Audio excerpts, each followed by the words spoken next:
Have you got up? You lazy sods. I've been up since friggin' 7 o'clock. And as a result, while you were sleeping, we're friggin' mashed in and done. And we're sparging now and running her off. Today we're just doing a very, very simple pale ale. And I know what you're thinking.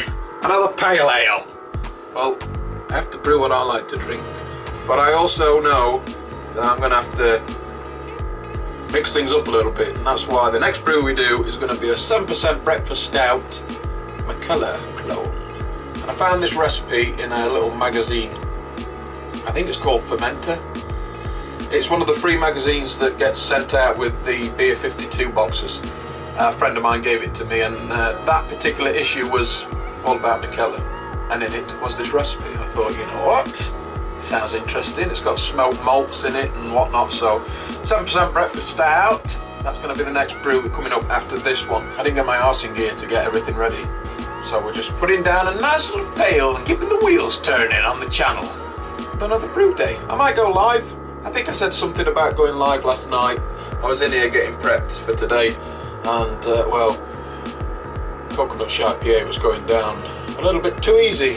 It was one of them nights where I wasn't getting bothered, and I was in the shed and had some music on. You know how it goes. A couple of beers, and next thing we know, we're up at 7 o'clock in the morning brewing. I'm going back to a hop that I really love, but I haven't used in forever, and it's Amarillo. But there's a decent amount of Cascade in it as well. There's Columbus for bittering at 60 minute, and we're going to chuck in some Mosaic at the back end when we're done fermenting, dry hopping. So yeah, 15 grams of Columbus for 60 minutes, and then that's it. I'm a big fan now of chucking everything in at the back end. It frees me up time in the brew day, a bit lazy, but it frees me up time in the brew day. I get like 50 minutes where I can not think about the boil and just tidy up and stuff. That's why I like doing back end. So 10 minutes towards the end of the boil is where everything gets slung in. So we're having 10 grams of Amarillo and 10 grams of Cascade at 10 minutes. And then at 5 minutes towards the end of the boil, repeat the same 10 grams of Amarillo and 10 grams of Cascade. And then we're going to chill it down to 80 degrees and chuck in 20 grams of Amarillo, 20 grams of Cascade, and then dry up it with more Amarillo and Mosaic. 30 grams of Amarillo, 20 grams of Mosaic. It should turn out nice and hoppy, nice and fruity, nice and juicy. So we're just waiting on this collection now.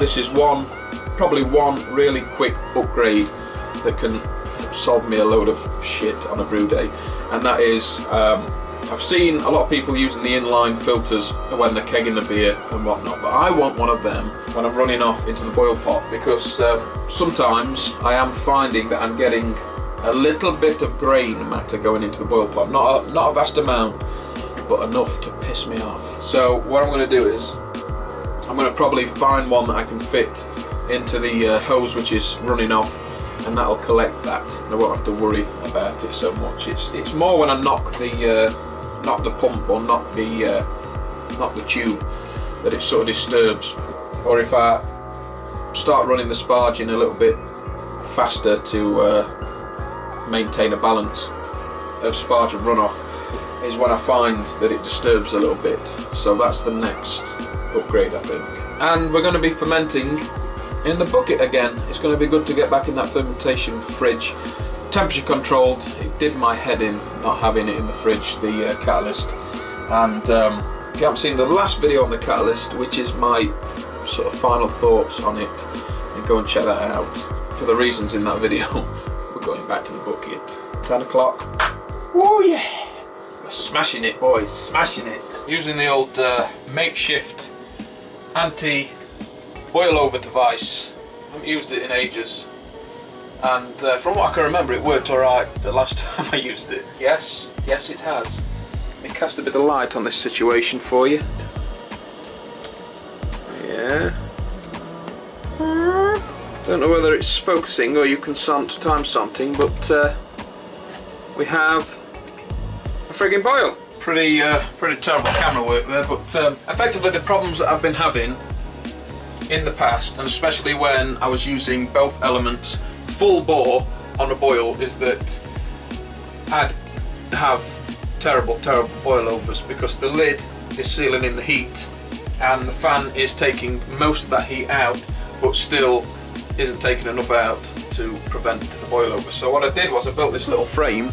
I'm sure you can remember it from the old days, but it's just a 15mm rectangle of pipework and fittings that fits on the boil pot, and the lid fits on top, and it just makes a nice gap all the way around, so the fan is drawing out steam and drawing cold air into the top and knocking that boil over down. And as you can see, or probably not, this is just going to be a very short brew day video, because I'm probably going to have done a bit of live streaming with it as well.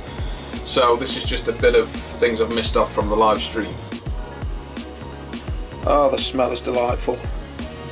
But this is Columbus, and we need 15 grams of this.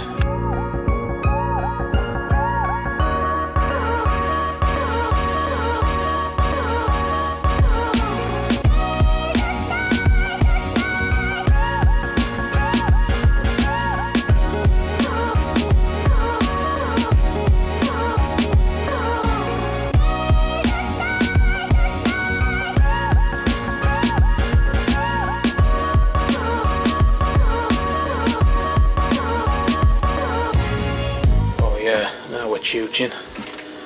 Now we're friggin' chooching, boys. Hey, now we're friggin' chooching. Ah, oh, big time chooching. This fan, I thought this fan was going to pack in like first brew, but it's doing well. It's doing friggin' well. Just getting a little bit of a wispy wisp of steam, but it's barely noticeable. Oh yeah, look at it. Oh, furnace! Well, we're at 33 degrees, are we not? No, we're not, 32 degrees. We've just finished the live stream, which went on like near to an hour. The time flies. So most of the late hop editions that have gone into this have been recorded into that live video. So you're not missing much really, just tipping hops into a boil kettle. But check that live video out.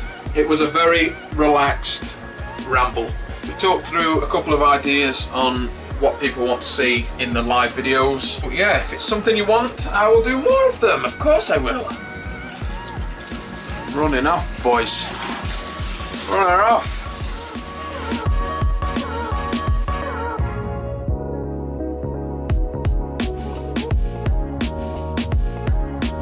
And whether you will survive.